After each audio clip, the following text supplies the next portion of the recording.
اعوذ باللہ من الشیطان الرجیم بسم اللہ آنکھ اللہ کے ان کے اپنے انتخاب کے نتیجے میں ان کے دلوں اور کانوں پر مہر لگا دی گئی ہے اور ان کی آنکھوں پر پردہ پڑ گیا ہے اور ان کے لیے سخت عذاب ہے۔ اور ہم نے اس تورات میں ان پر فرض کر دیا تھا کہ جان کے بدلے جان اور آنکھ کے بدلے آنکھ کے عوض آنکھ، اور یہی وجہ ہے ان میں سے بعض سچے عیسائی جب اس قرآن کو سنتے ہیں اور رسول صلی اللہ علیہ وسلم کی طرف اتارا گیا تو آپ ان کی آنکھوں کو اشک ریز دیکھتے ہیں۔ یہ آنسوں کا جھلکنا اس حق کے باعث ہے جس کی انہیں معرفت نصیب ہوگی۔ ان سے فرما دیجئے تم یہ تو بتاؤ، اگر اللہ تمہاری سماعت اور تمہاری آنکھیں لے لے اور تمہارے دلوں پر مہر لگا دی تو اللہ کے سوائے کوئی معبود ایسا ہے گا جو ان نعمتوں تمہارے پاس لے آئے؟ نگاہیں اس کا احاطہ نہیں کر سکتی، اور یہ سب نگاہوں کا احاطہ کیسے ہوا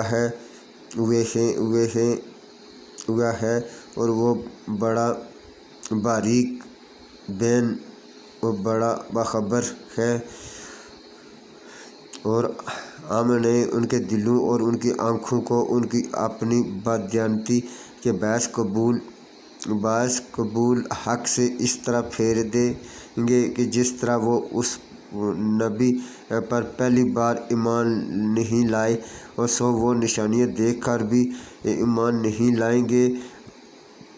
وہ دل و دماغ رکھتے ہیں مگر وہ ان سے حق کو سمجھ نہیں سکتے، وہ آنکھیں رکھتے ہیں مگر ان سے حق کو دیکھ نہیں سکتے۔ کیا ان کے پاؤں ہیں جن سے وہ چل سکتے ہیں، یا ان کے ہاتھ ہیں جن سے وہ پکڑ سکتے ہیں، یا ان کی آنکھیں ہیں جن سے وہ دیکھ سکتے ہیں؟ اور وہ منظر بھی انہیں یاد دلائیں کہ جب اس نے ان کافروں کی فوج کو باہم مقابلے کے وقت بھی محض تمہاری آنکھوں میں تمہیں تھوڑا کر کے دکھایا اور تمہیں ان کی آنکھوں میں تھوڑا دکھایا تاکہ دونوں لشکر لڑائی میں مستعد ہیں، تو وہ آپ کے اذن سے اور اس حالت میں لوٹے کہ ان کی آنکھیں جہاد سے محروم کے غم میں اشکبار تھیں، اور افسوس کہ اس قدر راز نہیں پاتے جسے وہ خرچ کر سکتے اور شریک جہاد ہو سکتے۔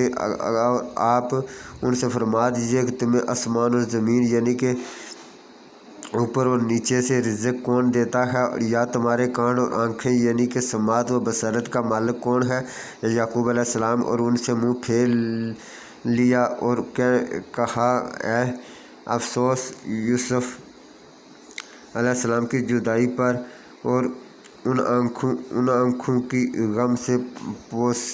مفید ہو جائیں گی، سو وہ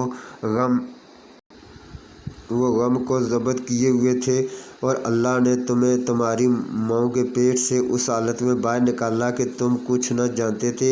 اور اس نے تمہارے لیے کان، آنکھیں اور دل بنائے تاکہ تم شکر بجا لاؤ۔ اور یہ وہ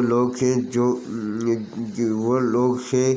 اللہ نے ان کے دلوں پر اور ان کے کانوں پر اور ان کی آنکھوں پر مہر لگا دی ہے۔ اور اے انسان، تو اس بات کی پیروی نہ کر کہ جس کا تجھے صحیح علم نہیں، بے شک کان اور آنکھ اور دل ان میں سے ہر ایک سے بعض پرس ہوگی۔